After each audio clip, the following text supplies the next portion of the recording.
Windshield pun tak ada nak pasang ni. Nak tunjuk dekat abang punya pasal. Ni dah depan Ida sekarang, ada motor yang tengah hot sekarang abang.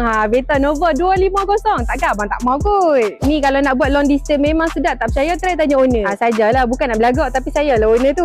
Mainlah tanya, nak tanya apa pun boleh. Semua Ida jawab lagi. Tapi dari pengalaman Ida sendiri pakai Nova 250 ni, memang sedap bang. Memang tak asam menyesal lah kalau beli. Enjin pun main 250cc.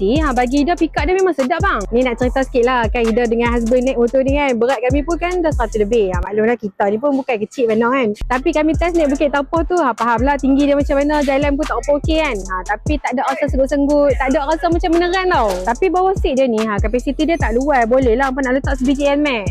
Kalau hampa rasa okey lah, sebab bagi dia kalau jalan jauh, helmet sebiji lagi nak kena galai. So agak renyah sikit lah. Overall motor ni memang lawa, tapi kalau kata hampa nak efek macam sporty sikit, hampa bagi turun sikit fork dah. Tapi untuk tinggi-tinggi macam Ida ni, seeloknya hampa rendahkan sikit fork dekat depan ni. Walaupun dah rendah-rendah fork pun pernah juga jatuh-jatuh bodoh. Hampa nak tanya apa lagi pasal Nova ni, hampa komen je dekat bawah, nanti dari plus satu persatu. So kalau abang-abang pun teringin nak pakai Nova 250 ni, tekan beg biru, nanti dah roja semua detail. Tak koyak poket pun abang kalau beli sebiji lagi. Bulanan pun 200 lebih je. Jom angkat sebiji Nova 250.